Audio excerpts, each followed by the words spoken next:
Hello pelajar-pelajar sekalian, apa khabar semua? Okey, saya rasa bersyukur dapat berjumpa lagi dalam slide terkini ya daripada saya.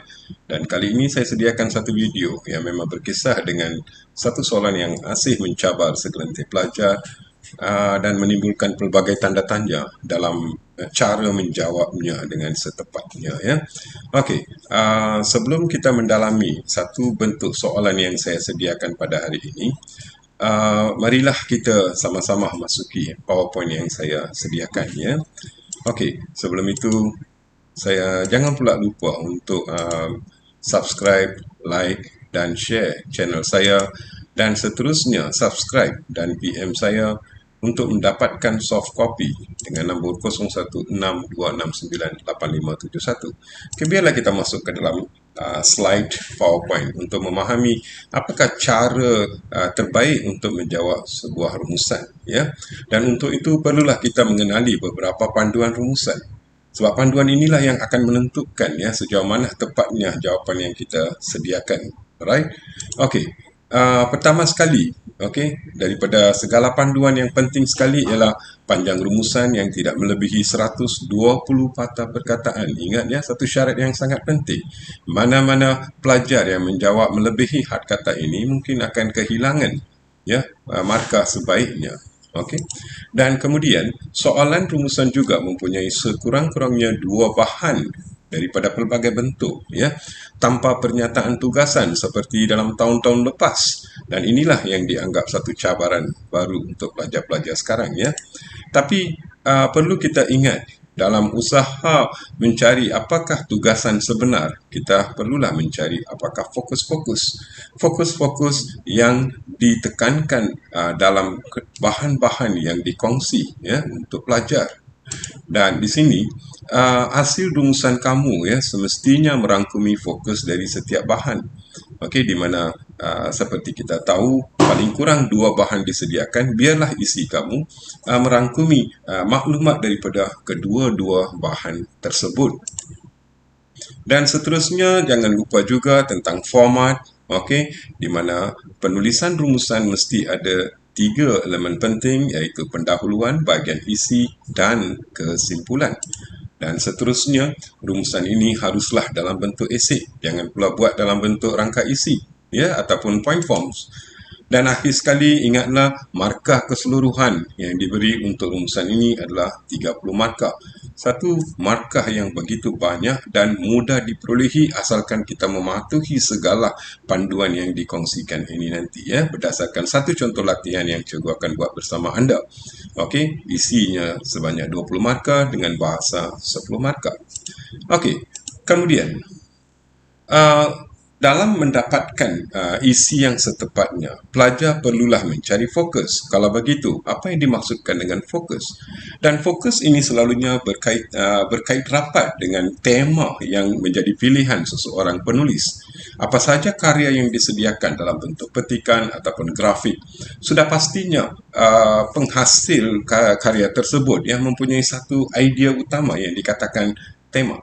Dan kandungannya sudah pasti berkisah dengan tema tersebut dalam bentuk persoalan-persoalan. Dan di sini dalam rumusan atau petikan artikel yang dikongsi, ianya dikatakan fokus-fokus. Okey, jadi kita lihat beberapa fokus yang biasanya terdapat dalam penulisan seseorang.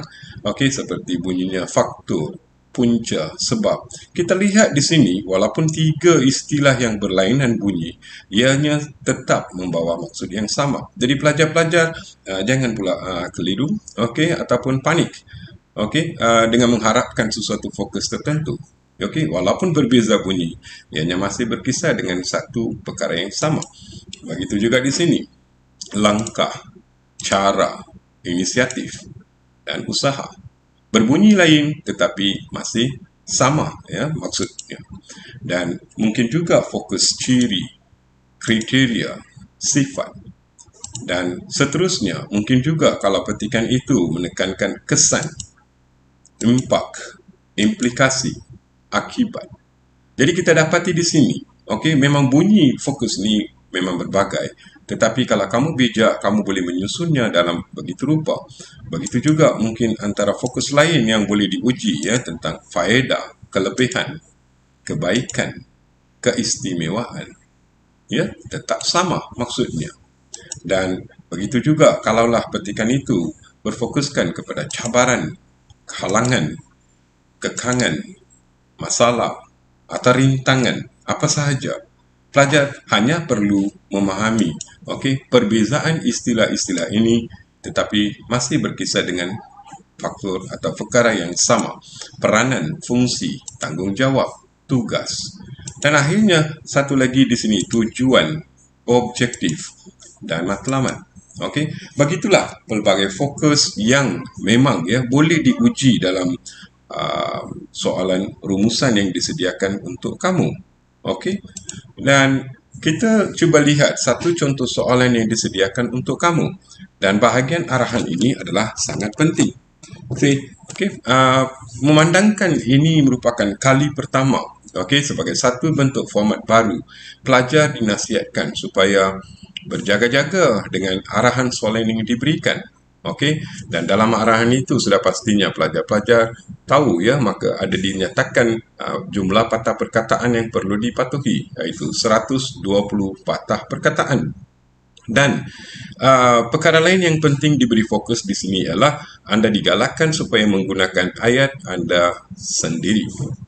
Kamu memang boleh mendapatkan maklumat daripada bahan tetapi mengolahnya dalam bentuk gaya bahasa sendiri, tetapi ingat tanpa mengubah maksud asal petikan, dan bahan grafik yang diuji. Ini adalah perkara-perkara penting yang pelajar perlu ingat sebelum menjawab soalan rumusan. Dan cuba lihat satu contoh petikan yang memang cikgu sediakan untuk kamu yang agak menasabah panjangnya. Biasanya mungkin mengandungi 2 hingga 3 petikan sesuai dengan perkara yang diuji. Dan di sini beginilah petikannya yang perlu dibaca dan diteliti. Dan di sinilah pelajar-pelajar perlu mencari fokus-fokus yang terdapat, sama ada dalam perenggan 1, perenggan 2 dan seterusnya. Nanti kita akan cuba membuat jawapannya. Dan ini adalah satu bentuk bahan dalam bentuk petikan. Dan cuba lihat bahan kedua yang diuji ialah dalam bentuk grafik. Saya sediakan satu bahan grafik sesuai dengan tema patriotisme yang ingin kita bincangkan hari ini. Mungkin ada satu tajuk kecil begini bunyinya semakin tipisnya semangat patriotisme remaja, mengapa? Dari sini pelajar-pelajar boleh dapati satu gambaran bahawa bahan grafik ini mungkin membincangkan pelbagai sebab mengapa soalannya, bermakna menunjukkan sebab-sebab mengapa semakin tipisnya semangat patriotisme remaja. Jadi kita lihatlah bagaimana isi pertama di sini, leka dengan lambakan hiburan, bermakna remaja-remaja yang mungkin asyik dengan lambakan hiburan yang sedia ada dalam pelbagai variasi. Dan cuba lihat mungkin juga bahan grafik ini memberikan isi-isi tambahan dan relevan dengan isu yang dibincangkan sesuai dengan fokusnya. Hidup dalam zon selesa dan senang, ini adalah satu lagi sebab yang dikatakan kenapa semakin tipisnya semangat patriotisme remaja. Dan cuba lihat seterusnya, sebab ketiga diberi sikap segelintir pemimpin meracuni pemikiran. Betapa sikap segelintir pemimpin yang memang sentiasa menggunakan platform politik ataupun NGO mereka untuk tujuan tertentu bagi memenangi hati segelintir, dan ia boleh meracuni pemikiran khususnya remaja kita. Dan akhirnya di sini kita lihat satu lagi sebab yang menyatakan kenapa tipisnya semangat patriotisme remaja, iaitu pengaruh budaya asing. Dan saya di sini sengaja menggunakan pengaruh budaya asing sebab ianya sesuai dengan keadaan semasa di mana anak-anak muda kita khususnya remaja bukan hanya terpengaruh dengan budaya barat. pengaruh yang melanda sekarang ini memang dalam pelbagai sudut daripada seluruh pelosok dunia. Sesuai dengan zaman globalisasi sekarang, kita mudah terdedah dengan apa-apa perubahan yang berlaku di mana-mana jua. Jadi, kita dapati ada dua bahan. Dan daripada bahan dua ini, apa yang kita dapati di sini ialah fokusnya mudah dicari. Fokusnya langsung. Ya, sebab biasanya bahan-bahan grafik ini tidak akan bercampur aduk. Dia terus sifat dia. Jadi, bagi pelajar-pelajar yang menghadapi masalah dalam mencari fokus, mungkin dia boleh tumpukan kepada bahan grafik dulu, kalaulah dalam bentuk statistik ataupun bahan begini. Okey, dan cuba kita lihat. Untuk menjawab soalan ini, saya rasa biarlah kita masuk ke dalam OneNote yang saya sediakan. Okey, untuk itu dipersilakan kita masuk ke OneNote, dan sebelum itu jangan lupa subscribe, like dan share video saya kali ini. Dan untuk mendapatkan soft copy latihan ini, PM saya dengan nombor yang diberi. Okey, dan di sini disediakan. Kalau pelajar-pelajar merujuk buku teks anda, dalam buku teks tingkatan 4 khususnya, beberapa bahan-bahan yang sesuai dijadikan bahan kedua dalam rumusan seperti sajak begini. Dan saya tidak mahu membuang masa dengan ini sebab hari ini kita akan buat latihan berdasarkan bahan yang disediakan. Dan ini adalah satu lagi muka surat yang mungkin juga sesuai dijadikan bahan kedua, dan begitu juga mungkin kartun. Sebab kita tahu bahan dua ini boleh daripada mana-mana bentuk yang sesuai dan relevan dengan perkara yang diuji. Dan hari ini, beginilah satu set soalan yang saya sediakan. Kalau dikecilkan begini rupanya. Di sini di atas sekali kita ada arahan soalan dan diikuti dengan bahan 1 dan bahan 2. Dan di sini seperti yang saya sudah pun cadangkan tadi, pelajar-pelajar perlulah membaca dengan teliti arahan yang diberikan di atas sekali. Baca petikan dan bahan grafik yang diberikan di bawah. Kemudian buat satu rumusan yang panjangnya tidak melebihi 120 patah perkataan. Anda digalakkan supaya menggunakan ayat anda sendiri tanpa mengubah maksud asal petikan dan bahan grafik. Jadi untuk itu cubalah kita lihat dulu. Bahan 1. Bahan 1. Saya besarkan skrin dia. Begini. Jadi ini adalah bahan 1 yang telah disediakan untuk kamu. Dan apa yang perlu kita buat ialah membaca petikan yang diberi dengan teliti dan mencari isi-isi yang dalam bentuk fokus yang mungkin berbeza. Jadi marilah kita baca sama-sama untuk mencari apakah fokus yang terdapat dalam perenggan-perenggan ini. Bermula daripada atas. Patriotisme pada umumnya dikaitkan dengan semangat kecintaan dan pengorbanan yang kuat untuk negara. Semangat cinta akan negara ini perlu disemai dan dipupuk dalam kalangan remaja kerana semangat ini tidak hadir sendiri tanpa memahami sejarah negara secara jelas. Dan kita nampak setakat ini dia menunjukkan satu senario, satu gambaran umum tentang patriotisme. Sejak akhir-akhir ini, semangat patriotisme dikatakan semakin menipis dalam diri remaja kerana generasi pasca merdeka ini tidak pernah merasai jerih-perih seperti yang dialami pejuang kemerdekaan tanah air suatu ketika dulu. Dan kita nampak di sini, cuba saya pilih satu warna yang sesuai. Di sini kita lihat pernyataan berbunyi semangat patriotisme dikatakan semakin menipis.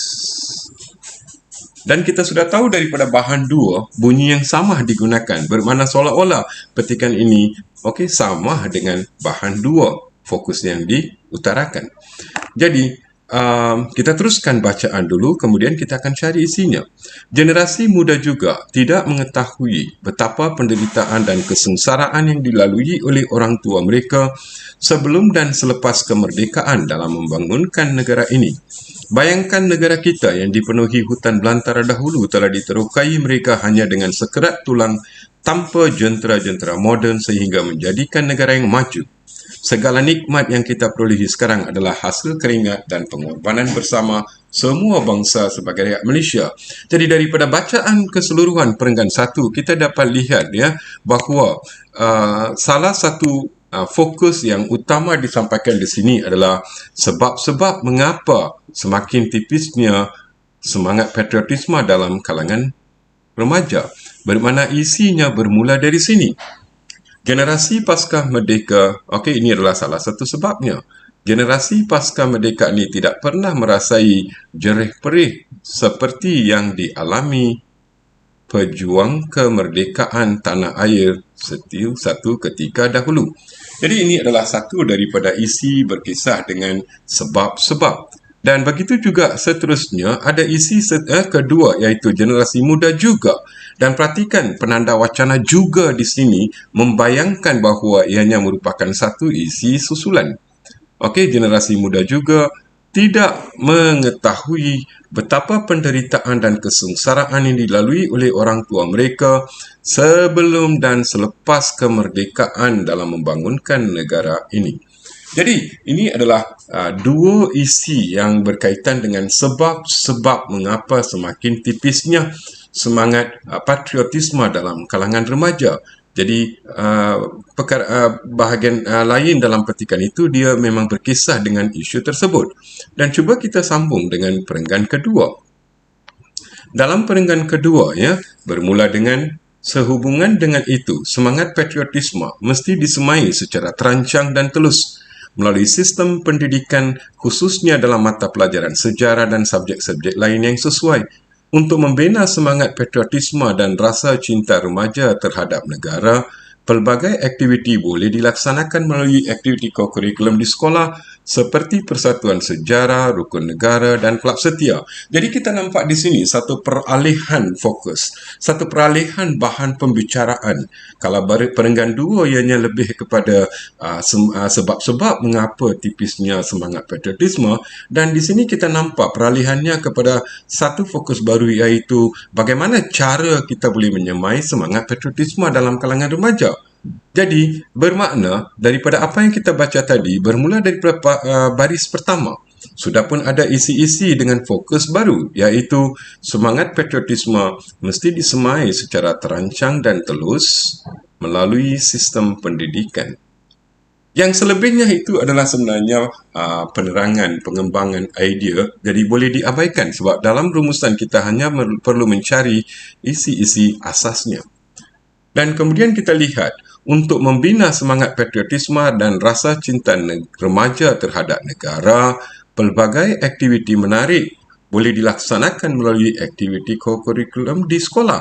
Jadi ini adalah isi kedua, menunjukkan cara bagaimana kita boleh menyemai semangat patriotisme, dan selebihnya kamu boleh abaikan. Contoh-contoh tak perlu dalam rumusan. Dan seterusnya. Di samping itu, kempen sayangi negara hendaklah diadakan secara berterusan, dan ini adalah satu lagi cara yang memang menunjukkan bagaimana kita boleh menyemai semangat patriotisme dalam kalangan remaja. Dan kita teruskan bacaan. Media elektronik seperti televisyen dan radio perlu menyiarkan dokumentari tentang pejuang kemerdekaan dan menayangkan filem-filem yang berkaitan dengan peristiwa bersejarah negara kita. Dan kita perhatikan di sini, ya, ada satu lagi cara di mana bagaimana peranan media elektronik pula dalam menyemai semangat patriotisme. Media elektronik, jadi contoh televisyen dan radio ni tak perlu. Kita tahulah ya apa yang dimaksudkan dengan media elektronik. Media elektronik perlu menyiarkan dokumentari tentang pejuang kemerdekaan dan menayangkan filem-filem yang berkaitan dengan peristiwa bersejarah negara kita. Dan kita teruskan juga ya isi-isi tambahan yang mungkin ada. Program sambutan bulan kemerdekaan perlu dijalankan untuk menyemarakkan semangat patriotisme dalam kalangan remaja. Dan sudah pastinya satu lagi cara di mana program sambutan bulan kemerdekaan perlu dijalankan. Dan bahagian ayat seterusnya boleh diabaikan untuk menyemarakkan semangat patriotisme dalam kalangan remaja. Tak payah sebab benda itulah yang kita bincangkan. Jadi ambil isi-isi yang asasnya dulu. Dan seterusnya, program-program seperti pertandingan nyanyian lagu patriotik, pementasan teater dan drama yang bercorak kenegaraan boleh dianjurkan oleh badan bukan kerajaan supaya mesej semangat cinta akan negara sampai kepada golongan sasaran. Jadi di sini kita nampak ada satu lagi isi di sini menunjukkan cara yang boleh kita lakukan, program-program. Dan contoh program ni tak payahlah kita nyatakan, ya. Yang bercorak kenegaraan boleh dianjurkan oleh badan bukan kerajaan. Begitulah caranya kita perlu mencari isi-isi relevan yang memang berkisar dengan fokus yang berbeza-beza. Jadi dari sini kita lihat, kita lihat di sini bahawa daripada dua-dua perenggan ini, kita dapat mengumpulkan beberapa isi yang memang daripada bahan yang sama tetapi dengan fokus yang berlainan, di mana perenggan satu dia lebih kepada bahan satu ini dia lebih kepada sebab-sebab. Minta maaf. Daripada perenggan satu ianya menunjukkan beberapa sebab. Dan kita dapati ada dua isi. Dan daripada perenggan 2 pula, kita lihat bahawa ada sebanyak 6 isi. Daripada bahan 1, fokus yang baru iaitu cara. Cara-cara ada 6 isi. Bermakna daripada petikan pertama yang kita baca dan teliti, kita dapat mengumpulkan sebanyak 8 isi semuanya. Tapi pelajar-pelajar tidak boleh berpuas hati dengan 8 isi yang dicari ini dan terus menghasilkan satu rumusan hanya berdasarkan bahan satu ini. Sebab pelajar-pelajar ada juga bahan kedua. Bahan kedua yang memang menunjukkan fokus sebab-sebab. Dan di sini kita memang ada 4 isi yang relevan. Semakin tipisnya semangat patriotisme remaja mengapa? Dan di sini ada 4 isi. Yang pertamanya, remaja leka dengan lambakan hiburan. Kita memang remaja sekarang ini memang mempunyai pelbagai gadget, pelbagai cara yang mengasyikkan mereka sehingga mereka tak ada masa untuk berfikirkan pasal negara kita, patriotisme. Dan mereka juga hidup dalam zon selesa dan senang. Mereka tak adalah sebarang masalah, cabaran yang hebat seperti mana orang tua-tua kita dulu lalui. Dan sikap segelintir pemimpin yang sentiasa meracuni pemikiran, yang boleh menghancur belakan perpaduan yang terjalin selama ini. Dan akhirnya pengaruh budaya asing. Cuba tanyalah pelajar-pelajar sekalian dalam profil mereka, bagaimana mereka begitu asyik menggunakan gambar-gambar atau foto-foto artis selebriti daripada luar negara, khususnya yang terbaru dengan budaya K-pop. Alright. Jadi kita dapat melihat cara mengumpul isi yang cukup dengan fokus yang berbeza. Jadi di sini daripada bahan 2 tadi kita dapat lihat bahawa fokusnya ialah tentang sebab-sebab yang ada 4 isi. Secara keseluruhannya kita dapat lihat di sini 8 isi daripada fokus 1 dan 4 isi daripada bahan 2. Dan sebagai pelajar bijak kita perlu ingat, kita haruslah menulis satu rumusan yang seimbang sifatnya. Bermakna kedua-dua bahan ini harus dilibatkan, bahan 1 dan bahan 2. Dan kita perlulah juga menentukan di mana perlu diberikan penekanan. Jadi bagi saya cara bijak di sini memandangkan dua-dua bahan ini melibatkan sebab-sebab, sebab-sebab di sini, bahan 1 dan bahan 2 juga sebab-sebab, bermakna kita bolehlah menekankan ianya sebagai satu fokus yang utama, sebagai fokus 1, dan kita memilih lebih banyak isi untuk fokus sebab ini. Kalau saya akan ambil mungkin 1 isi daripada bahan 1 sebab dan 4 lagi isi daripada bahan 2. Dan ada juga sebab kenapa saya nak memilih lebih banyak isi daripada bahan 2, kerana isi-isi yang ada ini semuanya ringkas. Jadi mudahlah untuk kita menghasilkan rumusan yang mematuhi panjang 120 patah perkataan. Dan selepas mengambil 5 isi daripada sebab-sebab, saya akan mungkin memilih 3 isi daripada cara-cara. Bermakna saya masih dapat 8 isi yang seimbang sifatnya. Okey, jadi ini adalah cara kita mencari isi daripada bahan yang diuji. Bahan 1 dengan bahan 2. Okey, sekarang hanya dengan mencari isi tidak cukup untuk meraih markah penuh dalam soalan rumusan. Kita juga perlu mematuhi format rumusan yang sepatutnya ada. Okey, pendahuluan, isi, dan kemudian kesimpulan. Dan kita tahu bahawa cara menyediakan pendahuluan dan kesimpulan untuk rumusan tidak boleh sebarangan. Dia ada beberapa syarat yang kita perlu patuhi. Untuk menyediakan satu pendahuluan yang tepat, kita perlu ingat ianya mesti mempunyai cara pembukaan yang betul. Soalan kita ini memang menguji dengan arahan soalannya.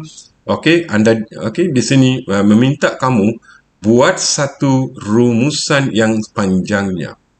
Buat satu rumusan. Bermakna hasil yang kita sediakan ini adalah satu bentuk rumusan. Jadi seeloknya jawapan kamu biarlah bermula dengan rumusan membincangkan. Okey, rumusan membincangkan. Dan terus kaitkan dengan apakah fokus, mungkin fokus 1 dan fokus 2. Sekiranya ada fokus lebih, tambahkan. Okey, dan jangan lupa kaitkan dengan tema di sini. Yang penting ianya perlu melibatkan apa-apa fokus yang ada. Sebagai satu cara pendahuluan yang betul, dan cikgu akan tunjukkan kamu satu contoh yang saya sediakan. Kemudian, bagi kesimpulan pula, juga ada satu formula yang perlu kamu amalkan, iaitu kesimpulan yang baik perlu dimulakan dengan cadangan, dan cadangan ini biarlah berkisar dengan temanya, dan biarlah kamu gunakan kata hubung agar atau supaya untuk meneruskan apa pula yang diharapkan. Harapan, cadangan, dan harapan. Tanpa unsur ini, kamu tidak akan mendapat satu markah yang baik. Okey, jadi cuba kita lihat satu contoh yang saya sediakan untuk rumusan ini, iaitu beginilah cara pendahuluan. Rumusan membincangkan sebab-sebab semakin tipisnya semangat patriotisme dalam kalangan remaja dan cara-cara menyemainya.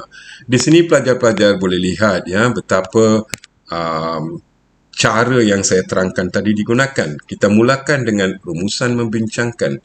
Jangan sekali-kali kamu tambahkan tentang. Okey, ini memang salah. Jangan gunakan tentang. Sebab mana-mana kata kerja transitif aktif yang menggunakan imbuhan me dan kan hanya boleh diikuti oleh satu frasa nama bukannya tentang. Jadi rumusan membincangkan, dan di sini kita nampak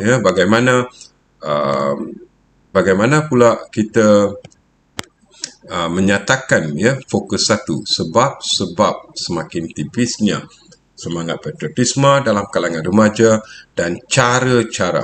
Dan di sini kita nampak di sini fokus 1 dan fokus 2 sudah pun dinyatakan. Inilah cara penyediaan satu pendahuluan. Dan berbanding dengan kesimpulan pula, seperti yang saya terangkan tadi, satu kesimpulan yang baik apabila ianya bermula dengan satu cadangan. Dan di sini kita nampak satu contoh yang disediakan, kesimpulannya, kesemua pihak berkenaan haruslah berikhtiar menghidupkan kembali semangat patriotisme dalam kalangan remaja. Jadi ini adalah satu sahutan, satu cadangan diminta ke semua pihak berkenaan. Bermakna pihak-pihak yang berkenaan dalam usaha menyemai semangat patriotisme. Okey, bermula daripada jentera kerajaan dengan pelbagai kementerian, pelbagai agensi-agensi yang berkait rapat dengan pihak sekolah sistem pendidikan. Okey, begitu juga NGO-NGO, golongan ibu bapa atau golongan dewasa, ya, pemimpin-pemimpin politik. Kesemua mereka ini haruslah berikhtiar menghidupkan kembali semangat patriotisme ini sebagai satu cadangan. Dan jangan lupa di sini digunakan agar. Ataupun kamu boleh gunakan supaya. Biarlah sudahi dengan satu harapan, keharmonian negara terus terbela. Jadi dengan cadangan yang diberikan, maka apa yang kita harapkan ialah agar keharmonian negara terus terbela. Kalaulah kita hilang semangat patriotisme, sudah pastinya kita akan tidak mempedulikan tentang kepentingan negara ini. Dan ia boleh menghancur belah apa yang sedia ada selama ini. Okey, jadi sekarang giliran kita untuk melihat satu contoh yang lengkap. Ya, untuk itu saya ingin membawa kamu kembali kepada PowerPoint saya. Cuba kita masuk dalam PowerPoint. Okey. Dan di sini cikgu ingin menunjukkan slide untuk mengingat kembali isi-isi yang telah menjadi pilihan kita, ya, dari bahan 1 dan bahan 2. Ini adalah beberapa isi yang menunjukkan fokus 1, ya, sebab-sebab. Okey, sebab-sebab semakin tipisnya semangat patriotisme sebagai fokus 1. Dan cuba lihat 6 isi yang telah dicari daripada kedua-dua bahan. Isi 2 di atas ini memang daripada bahan 1, yang ini daripada bahan 1, bahan 1. Dan 4 lagi isi di sini adalah semuanya daripada bahan 2, bahan 2, bahan 2, bahan 2.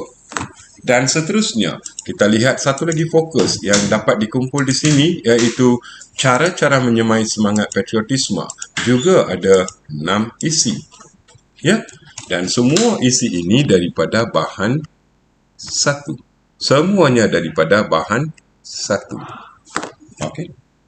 Dan cuba kita lihat bagaimana kita dapat sediakan satu contoh jawapan yang lengkap. Beginilah hasilnya. Ya. Di mana contoh jawapan ini memang lengkap dengan pendahuluan yang memenuhi syarat, dan perenggan 2 dan 3 masing-masing menunjukkan fokus 1, fokus 2, dan diakhiri dengan kesimpulan. Okey. Cubalah kita baca, ya, bagaimana hasil yang disediakan ini. Rumusan membincangkan sebab-sebab semakin tipisnya semangat patriotisme dalam kalangan remaja dan cara-cara menyemainya. Antara sebab semakin tipisnya semangat patriotisme termasuklah generasi pasca merdeka ini tidak pernah merasai jerit-perit seperti yang dialami pejuang kemerdekaan tanah air suatu ketika dahulu.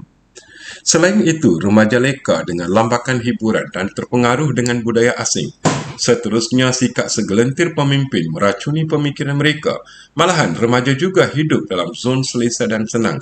Cuba lihat di sini bagaimana isi-isi fokus 1, sebab-sebab disusun, dan isi pertama daripada bahan 1 dan isi-isi seterusnya daripada bahan 2. Dan seterusnya, dalam usaha menyemai semangat patriotisme, pelbagai aktiviti menarik boleh dilaksanakan melalui aktiviti kokurikulum di sekolah. Kempen sayangi negara hendaklah diadakan secara berterusan. Seterusnya, program sambutan bulan kemerdekaan perlu dijalankan. Bermakna perenggan 3 ini menunjukkan fokus 2, beberapa cara. Dan akhirnya, kesimpulan kesemua pihak berkenaan haruslah berikhtiar menghidupkan kembali semangat patriotisme dalam kalangan remaja agar keharmonian negara terus terbela. Dia bermakna, jadi jumlahnya, patah perkataan di sini hanya 110. Ya, 110. Di mana kita diberikan had sampai 120. Tidak melebihi 120. Jadi kurangnya tak ada masalah, jangan pula terlalu kurang. Mungkin menunjukkan kamu tertinggal isi ataupun tidak mematuhi syarat-syarat yang lain. Ya, okey. Jadi dengan perkongsian pada hari ini, saya berharap pelajar-pelajar mendapat sedikit manfaat bagaimana cara menyediakan satu hasil rumusan yang baik yang boleh mendapatkan markah penuh dan bagaimana pula cara menangani pelbagai bahan yang berbeza. Okey. Jadi dengan perkongsian ini sebelum berpisah saya ingin mengingat kembali kepada para pelajar dan mungkin juga rakan seperjuangan yang menonton dan terus memberi semangat untuk saya agar subscribe dan PM saya untuk mendapatkan soft copy latihan ini dengan nombor telefon 0162698571. Saya Cikgu Ganison daripada Sekolah Menengah Bukit Bandaraya Bangsa, Kuala Lumpur. Okey, sebarang kemusykilan boleh PM dan beri komen dalam video saya ini. Sekian, terima kasih. Jumpa lagi dalam video seterusnya.